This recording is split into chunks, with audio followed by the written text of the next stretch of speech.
ba chaîne est belé et comment soutenir maman Belleville lelo. Ba propriétaire et ba chaîne wana baza ba les abakouk, vous devez faire très attention. Message wana na bando lancer ngo a. Donc on a bani ko lancer ngo a de panayo. Puis félicitations hein. Félicitations en tout cas si la bissole pour la prestation la chaîne. Ah papa, bazolo ba makamususu yo la majorité il y a ba kolo ba chaîne. Oh et comment soutenir maman Belleville lelo. Ba les abakouk bazana kati. Ba kolo ba chaîne wana. C'est-à-dire à moni pena pona que non mai ezochola na ngambu ya Belleville. Na lataka pour soi-même. Très bien. Nous avons plus de Lomba. Toi n'as plus de 37 chaînes hein? Ah oui. Toi on a plus de 37 chaînes. Tu as plus de 37 chaînes au de l'Obela Belleville. Bino nyo so bokananda kunanga. Le bonheur est plus grand lorsqu'on donne plutôt que de recevoir. L'orphelinat Vida, paradis des orphelins, entre chez vous, toujours dans les cadres de Matthieu 7,7. Demandez, on vous donnera.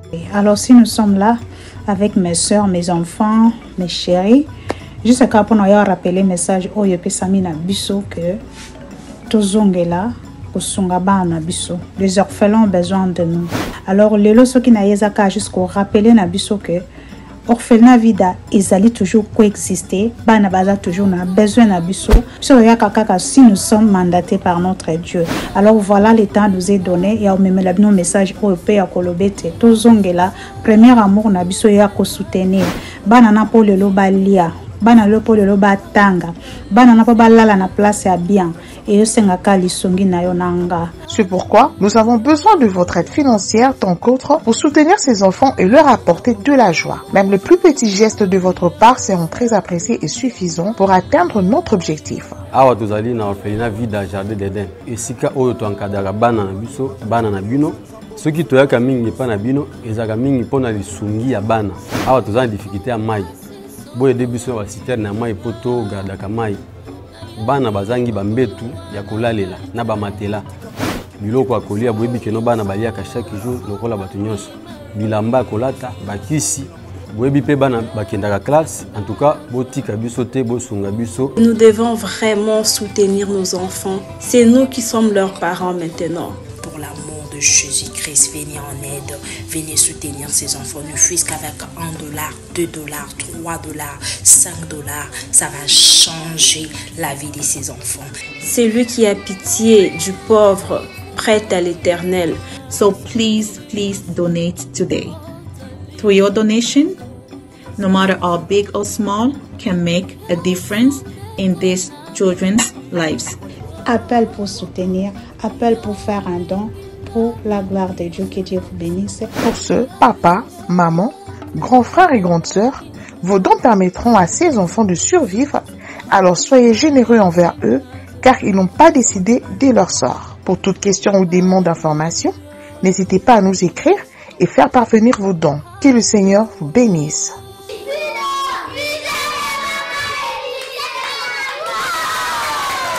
Vous êtes sur Top Media TV.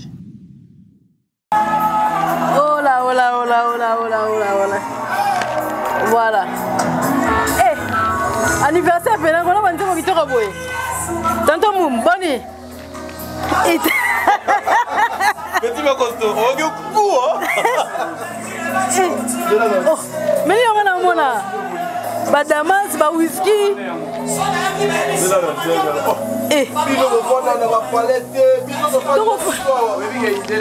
Tofana ndenge nini yango pena nobi kolega lelo tofana ndenge nini bino kofana na pale ba air moko Deti boyelelo vraiment to travailler telo c'est-à-dire tozo melana biso ba coca ba whisky. Koso dame na bino ba whisky vandi nango wana. Oh, ba boki patron na ngai. Ba boki patron na ngai et pas Sérénis. Alobi, merci maman Belleville. Donc voilà, c'est l'anniversaire de mon ami. Juste je vous invite tous. Bino ba yebozo landa biso. Boya bolia, nous sommes à table donc pour vous dire que biso to vivre mieux quoi. Biso to vivre mieux, vina biso a fufu, vina biso a bampiodi, vina biso za oyo. Herba tu bakena na boîte, bakena na bar, bakena ba bisika na ba melati na zolo biso to mela coca to lia fufu. c'est-à-dire non goût quoi. Mais alors Barazara, le communicateur qui vit mieux, maintenant senti peut-être qu'il vit mieux en Golélo. Mais c'est un communicateur qui vit mieux. C'est un garçon conscient. Bon, excusez pour nos bébés garçons. Bon, garçon par rapport à Nanga, parce que malgré c'est le jour de sa naissance, mais c'est maman so paka koka nanga moko patron na bino alinga futa 5. Voilà. Donc c'est-à-dire il vit mieux. Il vit mieux. C'est un monsieur qui vit mieux. Nous sommes chez lui. Tu vois, c'est pas donné à tout le monde. Dans il y a faute, dans il y a bakina. Jeune Moboué, Azana appartement à Boué. À Fanisane Masolone Boué. Très bien. Azana ba vie na ya sala quoi. C'est pas donné à tout le monde. Et ça question mon alingana poso malgré yozo kima mingi ozo kima mingi. Ouais na kima ka. O kima ka. Na kima ka. Na kima na ngaba émission. Na lingana elobelo mongo. Yango bo recritaka batu afo comme famille bota parce que batu nyonso presque ebelé hein. Ya bato ba comme famille bota ba lobela ka ba valeur ma belle vie, c'est comme si baza stable et puis baza ba mature. Et on ngana yeba. Tant ba yaka. Bino moko bo recritaka. Oh, bo monique moyen te bo longoli, ton dengeni place na comprendre raté. Ouais, déjà cette question c'est une belle question et puis constant oh yo sali bato belé pe basala abiso ango. Omoni eza c'est juste que Bellevue Azali Valère, Bellevue Azali Étoile. Bato o bazo poussa na pembe ni ya Bellevue et eza na catégorie ya bato mo boy oh faut pas poussa na pas ya Bellevue officiellement. Très bien. Parce que maman Bellevue, il y a certaines personnes au bayaka ko soutenir rien naturellement. Baza na besoin ni ya kokuta na maman Bellevue, ni à 10 fois ya maman Bellevue, ni à s'afficher na maman Bellevue. Mais il y a certaines personnes oh d'une manière officielle va s'afficher avec maman Bellevue. Donc il est obligé, je parlais de la personne, cette dernière est obligée de se mettre dans les principes, dans les règles, dans le respect, dans le makambo établi en place pour le respect. Il y a maintien, il y a ordre par rapport à l'orientation et à maman Bellevue. Donc d'abord, et pas nabiso, quand vous arrivez, c'est d'abord l'éthique morale, il y a malamu, conscience, l'intelligence et puis la personnalité. Donc c'est ça. Et la stabilité, tu sais, lorsque vous avez la makambo bien, stabilité de l'Elanda Binoba. Ndakwa Yams déjà si Bomonango na télévision, maman Bellevue même a tourné na Ndakwa Yams. OK. Mais na betando ike bayaka kokosa ba Yams wana azane lokote afanda ke pa bato afanda na gisenso. Mais na film moko de auto le kana Candy Star, film oya suka. Oh, il y a Tonton Mundir autour de Candy Star. Film wana 95% basali yango na ndako ya Yamsi Yam. OK. Vous voyez? Donc aujourd'hui AP déjà de pas Tonton Mundir ba beaucoup ba sa caméra, vous allez constater que non, bandeko bazo vivre même na moi moyen Nzambe azo pesa bango. Sauf moi je suis tellement trop politique, je suis trop diplomatique, je suis trop discret, la maison est un peu moins très compliqué pour mon côté mais je sais que Kalaté non c'est des maisons ndako nanga pour na tournage à maman Bellevue et wana ndepena bato bayo ko voilà, tout ce qui est nabiso papa pas tonton Mouma, donc il y a nabiso question ka sous avant to pesa mutu koto yo. Tu te sens à l'aise hein? Très à l'aise d'être auprès de maman Bellevue. Mais Azal Angelou biso to profiter na grâce à Nzambe qui tika tinai. OK. Très à l'aise. Avant on allait pas maman Bellevue, tu étais aimé ou soit au commis ozaki aimé au comme la maman Bellevue bolingo wana ya bato esilio to ozaki aimé te pembe maman Bellevue comme aimé. Cette question je sais d'où ça vient et le pourquoi tu as posé cette question. Mais je vais te répondre un truc. Je suis un chrétien croyant. Très bien. Je suis journaliste pour ma vie. Très bien. Parce que dans la carrière. OK. C'est pas tout le monde au bowling abisso. C'est pas tout le monde au bowling abisso. Et dans la vie, moi personnellement, j'aime pas me faire des ennemis. J'aime bien beaucoup plus me faire des amis avec les gens que les ennemis. S'il y a un groupe de gens ou s'il y a certaines personnes qui pensent que les lopos baba vivre bien, faut à comme ça t'a dit ennemi ou à l'inga t'a dit donc ça dit place à zoka gouponga na boina calculaka ni mundirba ni yams ni fan ni nani ni na calcula mututé. Je vis comme ça. Nazakana mastate boye bibino tout même ba yams ba mundirba ba ebi. Quand je finis mon truc, na kangi ma kolonanga mikie, na zu moto bien, na démarré plan nanga ti palais na koti palais. Donc déjà cause à la pemeni ya maman Belleville, vous devez le savoir. Cause à la pemeni ya mokonzi ou bien place au batunyo so bazo rêver kokoma. Yo osali effort moko te okotinda kwa nganga te osali ba pratique ya mabete. Nzambe asali au grâce au komi place wana. Attends-toi na mambo ebele. Et ce sont ce qu'on appelle Vital Kamerhe, donc les secrets d'État. Ils ont des secrets d'État, ils ont des vie nabiso. Je préfère que Mokili Mobimba et Inanga. Mais si je suis dans le nord, mais dans le principe, Nzambe, Azo Yamanga, Namaboko de Fongwami, Nazananga très à l'aise, donc, vous c'est qui est tâté. Nabi pourquoi d'autres questions? Mais t'inquiète. Il y a des questions qui sont à Souka. Ils ont fait cas partout. Il y a des questions qui sont mis balai. Ils ont fait des questions qui sont posées. Tant que tu as orgueil, ça te fait comment? Le lendo, ou a mis trop. Ouais, dans la vie fausse, le lendo n'a mis néné trop.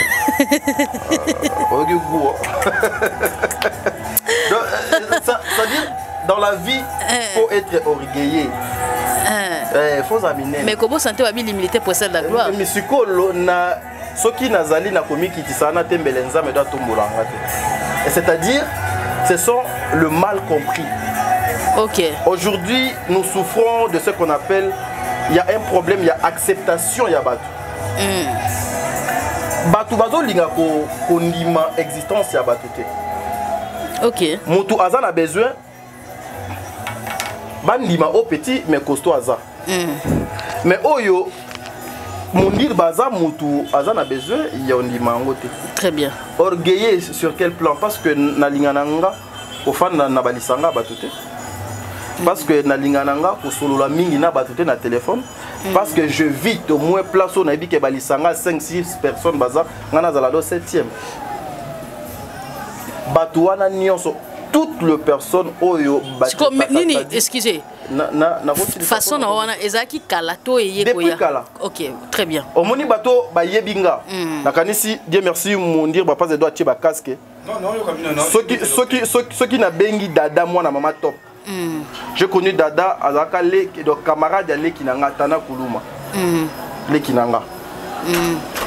Na yeba ye à travers bango. Mais so dada afandia wa a koyipso que non t'a dit de nature. Beaucoup fanda bo fandi ti bo silisi o yokini i ni o na été. Après so pedombo tété. Mais azan un problème na yoté. Siko là même na commencé à l'effort. Je fais un effort de parler avec les amis, avec les gens. J'étais très enfermé. Mais papa yopé jour y a anniversaire on ka ba kwet na ba kwet. Oh vini. Bon, azobela, comprenez. Ok. Tu comprends, maman? Batu o ba yebinga. Batu o ba yebinga. Baza bongo. Ba yebi ke tadi akoli bongo. Tadi avivaka bongo. Mais pour nanga eza lolendo je vis. Je respecte tout le monde. Très bien. On appelle ça Mosusu babengango le préjugé. Moni batu ya français bino batu boyebi français eza le préjugé. Il y a beaucoup de personnes au pays batu belat. On dit tonton t'a dit ndena bano mona yo na musika na ndena komo mono pembeni en tout cas limbisanga. Na banaki ko koloba boye pona yo. Na yebsa bango que la volonté de Dieu soit faite. Je pas le temps maman, qu'est-ce que je pour être orgueilleux, nyon soneza ba supporta kate comment ba mona kata dingala pa pembeni ya maman Belleville. Je fais mon temps. Je fais mon temps. Omoni après nga bat misusu do bakoya. Siko après ngai bato bakoya wana fo siko baba na pe komi tuna. Ye azala ki wana il a fait ceci, il a fait cela et nini odo salaki. Donc voilà, c'est un peu ça maman. On se dérange, je ne suis pas orgueilleux bato ba yebinga. nazalaka orgueillité, je vite de problèmes, nalinga ko s'associer na batute, nalinga ko fanda place moko na batute, nalinga ko sala vie nanga nga moko na fanda na coin nanga. Bae o ba yebinga depuis kala soki obetele liso lobité. Waneza ndenge ya frère na biso dozane bongwaza na ye. Auprès de maman Bellevie. Hein? Pembeni ya maman Bellevie. Émission apparemment le quoi do lukanga ndete dingo profiter. Pembeni ya maman Bellevie. Hein? Vous faites quand même l'effort, maman Bellevie là pour tout le monde parce que na mona batu mususu au mona aza pembe na mutu wana akomo moni loka komi propriété. Tuna ka ndenge batu nyonso bazo tuna. Que depuis beaucoup ma pembeni ya. Tadi nini wena ngai? Eza ma question na ngai. Yo répondre karaté papa. Na donc ça dit n'a pas reformulé en peu pour na yo depuis beaucoup ma pembeni ya maman Bellevie bo priva maman Bellevie mais oui il faut qu'on m'a privé. Oh Bellevie est pour tout le monde na Congo. Mais na exercice ya mosala na ye, aza privé. Et maman, aza patronne nanga. OK. Donc ça dit aza patronne nanga. Moi quand je passe à la télé, c'est pour protéger son image. C'est pour faire la promotion de ses produits et lorsque nga na zana ye, faut na protéger kaka. So na yebika geyo za kadombu mama be en tout cas de pousse na terre. On a eu un tolobi qui a poussé la tête. Même mata mundir badonda zawana. Même mata yams. Même mata bande ko na biso misusu o bazala kana mama Bellevie. Ba yebi kende to zabwe so to tambola na mère ou bien place mère afandi mutu X akoya ko chama kolo na yete. Parce que muto déjà a yebi muto yo asapa na réputation ya mama Bellevie. Muto biso to ya ko protéger image na ye. Comment bino boko permettre mutu mo o doit sapaka na réputation na ye aya afa na place moko na ye azala na ye. C'est l'humiliation, c'est l'insulte. Abakisi sous insulte likolo, il y a ba insulte. Si c'est pour la bonne cause. Oui, mais OK mabe. Non mais je connais. OK na mabe parce que nga fena katana yo mais ozobimisela ngai makambo ka yo mo ozolukela nga. Moi j'assume. Na okoma. Te nga na assumaka. Très bien, vas-y. Je suis le désert du mal. Nga na assuma nanga. Vas-y. Na problème na mututé na dépendant na mututé na dépendant na Nzambe. Ba maman o ba benga nga na ba papa o ba benga nga ba pesa nga conseil ba considérer nga na considérer bango. Nga na vivaka na ba rumeur te. Je vis pas pour les autres. Na vivakate parce que wana sala kinga pena sala na vivakate parce que wana kanisi nga pena kota na nzela wana non soki eza pour la bonne cause en tout cas soki ezo dépendre kaka nanga on doit protéger maman Bellevie parce que c'est une matière première azali muto bato ebele baluka ko sale mabe azali mutu oyo bato ebele batia ba mbongo pona ko luka moyen ya ko détruire ye ya ko tia mutu na ye na se ya ko bibisa mosala na ye et si longtemps pembeni na ye to comprendre que il y a un groupe de gens qui travaillent juste ba vie na bango mebimbeza la kaba travailler pour la vie ya Bellevie maman ceux qui ezo dépendre de nanga no permettre ngote oza musika ya mère mais ce qu'on a eloko place na mona bato ridicule ezala nini. Parce que quand vous parlez de Madame Bellevie, il faut voir un. Azali mokonzi ya entreprise mo boy. Azali maman oyo asangsaka batu ebele. Azali maman responsable. On ne peut jamais dicter maman Bellevie. Comment tout ce monde oyo babete la bino ba masolo que depuis hier comment peut mener maman Bellevie à priva maman Bellevie batu. Bolinga kobimisa maman Bellevie nani. Tout ce monde là.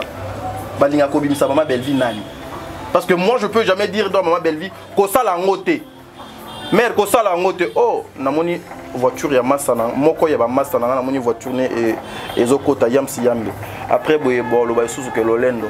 Voiture mo yango na ekota eza yams. Voiture mo ezokota yango na eza yams. Voilà non oyoki gua. Makamongo tuko bazo bisa biso ke lolendo yango. Na mato mafuta osimba kisi biso ka Nzambe na losambo. Voyez-vous maman, ceux qui biso tel que ngana ebi bato ebele balinga kamerte. Bakoki ko utiliser mes petits mais costauds. Mais déjà ceux qui ngana za pembe ni maman nanga wana oyo azali po nanga ele azali nyonso. Maman non permettre eloko mabedo les kate circuit et comment fermer. Les gens souffrent, il y a acceptation. Batou balingi ko ndima baningate. Très bien. Et ça pareil, il y a maman Bellevie. Le lo bato bandima kayete. Il fallait pas donner à la belle vie. Il fallait à la moutou moboy. Il fallait à la tata moboy. Il fallait à la garçon moboy. Il fallait à monsieur moboy. Mais belle vie. Yo, y a bien combien de comédiens au balba jamais. Et coquille qu'on a la belle vie, il faut à la moutou moussous. Non. Mais son temps, Nzambe a définir qu'il faut à la belle vie. Donc c'est pareil avec nous. J'ai fait mon beau temps. Lobby, maman belle vie à cause de la décision avec tout son bureau. Lobby, non, papa t'a dit, nous avons beau travailler avec vous. Olongwe, tozu mutumusu tochiwana, gloire à Dieu. Société éthique à la kaba Jean Balekaka. Et Nathan Nangai o batunyoso ba yembaka ou bien Nathan Nabiso, mais le colo zotu nanga question non répondre pour ne pas de répondre dans la place avant de commissus. Nathan Nanga o na sali na maman Bellevue. Batunyoso bazo yembaka non, t'as dit à commissi maman Bellevue trop privé. Maman Bellevue a donc mais c'est ça, lorsqu'on arrive dans la vie d'une personne ou dans une société, il faut apporter un plus, il faut bilembo. Et mon certaines personnes souffrent, il y a des informations, il y a ma B, il y a l'okuta, il y a maman Bellevue. Batio oyo, information il y a l'okuta de banda gokota. Batio wana donc au Prince Luambate. Mais beaucoup de gens sont vraiment. Bonjour. Au Prince Luamba, t'as la cadeau, bonjour. T'as la cadeau, t'as la cadeau, va me mettre l'immundir, carton. Non, mais ça c'est grave. Non, mais t'as là, Luamba tika boye. Oh, mais eux, ils m'ont pas. Biso a pétal la toche. Papa, biso a toche bambolongo. Donc, tout ça bambolongo na biso. Et puis, non, foufou ça. Maman, so moyen ya olier ça. Le foufou is ié. Le foufou is ié. Voilà. Donc, l'homme banasi ça le côté, papa.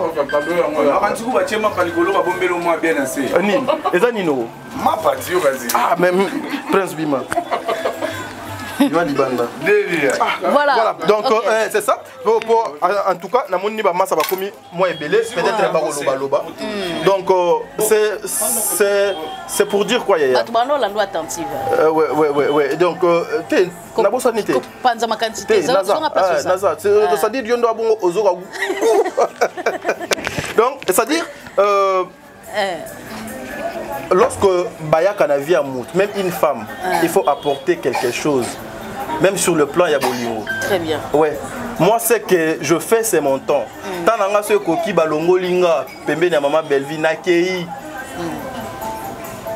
Mutu o bagocha wana na place nanga. En tout cas, ceux qui va présenter nga yé que Prince Luamba Mobu a commis wana chef atadi. Yaya, le respect au nga na pesa ka maman Bellevue. Na kozwa ndambu ya respect et pas maman Bellevue na kati et pas Prince. So to sala ne ba blague mobu ou to sala ba jeune na biso mais est commis na exercice à mosala. Je n'ai plus le droit. Il y a ça la blague wana na Prince Luamba parce que a commis likolo nangai sur le plan professionnel. Donc les gens souffrent de cette maladie. Alors maman, est-ce qu'il faut te servir ka batunyo sobilo ko dona mesa? Parce que quand les gens disent que tu as dit depuis comment permet la Bellevue ou comment la Bellevue n'a pas. Donc bino bolinga ko bimsa maman Bellevue est responsable. Parce que moi je peux pas décider à la place de maman Bellevue. Et comment ka toyoka kango nyonso zaka sous contrôle mais boyoka na guti na sous quoi. Mais tant que chrétien na nyonso yelo bama wana o e bangsako. Et banque ça ngate parce que on s'attendait un jour mutu mo pas aux appels kanisa mabe puis bien ça peut dit mabe poizo ko supporter mais bah ça là déjà moko ku d'auto sala ba audio yé pena fa ba yé lokola dona bimana yé fona salele ba émission na finga yé po Bellevue ayina yé po batu ba yé na salela yé ba émission ya malamu de za la nini maman tu sais que même nyonso de lekaka ngana na yeba te je sais. Donc na yebaka te que kuna batu mo boy ba lobaka kuna batu mo boy ba salaka na yebite. Mon ami Yam Siambe. Papa non ça l'émission mon ami Yam Siambe vraiment c'est bon mon ami. Omoni nyonso ma chère doti de lobamaka na yebaka na ngai te batu misuku tout ozala omona do kutani do PC Mbote. Très bien. Au PC Mbote do leki na yebi na ngate ni de près ni de loin. Siko nde na komi koyeba ngo na yoka audio na muto tindelanga audio na zaka masananga prince na masananga Dieu merci mon dirba. Très bien. Ba ye ti na palais ba lukinga na sololi na bango après wana nde siko na komi koyoka nyonso biso oh libanda nde do ezalaka boye na kipaka ngote yaya na kipananga ngote je namona nyonso mes frères namona batu nyonso mes sœurs c'est que les gens calculent wana balobaka moi ça m'est égal donc je ne suis pas là pour ça et puis ko sala nga mabe oui esa yoka nti biso nde to boye babwa ke la biso do ba maladie babwa ke la biso batine la biso ba flèche ceux qui même ba oyo ya famille na biso moko okuto botamine papa moko maman moko azo supporter peut-être ndenge yozate et bongo batu o ya libanda. Maman Bellevie c'est quelqu'un qui donne la vie aujourd'hui, elle donne le vu. Pour moi Bellevie nako définir yé na parcours ya vie nanga nakoki ko comparer yé na nuna motuté sur le plan professionnel parce que c'est pour la toute première fois ya vie a t'a dit que je travaille avec une personne pena travailler de pas moi. Elle est la toute première personne de ma vie, Madame Bellevie. Et imaginez le lot, azwaka ambiance à tournage nae o akocha na chaîne nae et côté le paie $1 mais azui a pesa ngonga. Quelle considération siko mutu abongo nga fona zala nende nini fona lengela ye na ko linga bêtise mo bossé poussière monter ba chroniqueur au nyonso je vais te choquer papa zala la mokolo koto vas-y rapidement ba chroniqueur au nyonso je peux dire ba massa na biso na ba ser na biso ba tiaka makelele na réseaux sociaux peut-être bazana expérience au ngazana ngote moi j'ai commencé YouTube en 2013 papa filmer Geno il souffre voilà les conséquences voilà. Et ça lui a bien anniversaire ouais non en tout cas ça m'a fait plaisir et na linga nanga ba caméra te yo yebi kutu na kima nanga je sais directement moi souhait mon roboyer ça la moi bien na kima nanga surtout pour na ba émission bo et puis Ozongi Soussou. Nazongi. Ma chaîne est belée et comment soutenir Maman Bellevie Lelo. Ma propriétaire et ma chaîne wana baza les abakouk. Vous devez faire très attention. Message wana na bano lancer ngo donc on a bani ko lancer ngo de panayo. Puis félicitations hein. Félicitations en tout cas si la Bissau pour la prestation à papa bazolo ba makamususu yo tika biloko wana ko maza artiste mboka na Bissau bonga artiste mboka na Bissau abeti pel na tipo to vie abeti na Genève vidéo de ma publicité papa pel na tipo to vie ma vidéo ezoya en tout cas voilà merci beaucoup félicitations pour la prestation ouais tout le monde qui n'a pas comédien nyonso zena ba mon podium en tout cas isho sai musala makasi vraiment vraiment voilà donc voilà donc c'est ça maman voilà la majorité il y a kolo ba chaîne oh et comment ko soutenir Maman Bellevie Lelo ba les abakou bazana kati ba kolo ba chaîne wana c'est-à-dire amoni pena pona yeke non mai ezochola na ngambu ya Bellevie na lataka pour soi même très bien nous avons plus de Lomba toi as plus de 37 chaînes hein? Ah oui tous on a plus de 37 chaînes. Tu vois plus de 37 chaînes au de l'Obela Bellevie. Bino nyonso bokananda kunanga. Comment ça? Comment ça wana? Oye ba comment ça? Attends moi ba. Lomba na kosi. Donc yeyo. Oh, je viens d'avoir un nègre âge. Je sais. J'étais lippé là. Ouais. Maman, plus de 37 chaînes. Oh, donc, l'obéla, Maman Bellevue. Boye ba qui est total abino, ngana tal abino na écran. Mon dit ba pe aro tal abino na écran. OP azolia le quoi nano liate de ba botama. Et mo donc abino. Alors vous devez faire très attention. Et ça na bande ko na biso ebele ya basi na mibali, ba luka ba vi na bango, ba yebi ba création na ba objectif, il y a ba chaîne wana te. Mais oye obando sala no na chaîne wana derrière toi bazo ko tirer babiloko moko boye yo okomona ke lisolo mo boye na beti ekoti eke moi goût ezu elengi or et pas na ye azo ko servir ngo de matière oyoka yo o comprendre te olobaki ngo na nde mo boye herbo bano solo na patron na yo lobi na tongo yo kiango les abakou ba beti donc infiltration ça partout. Et tout ça, c'est pour chercher à nuire à Bellevie. Ce que yepsanga, erga fandi na comprendre babilo kwana nyonso. Vous voulez que mutuana songa na zana ye natika porte pour lele. Voilà, merci beaucoup. Tonton Moum,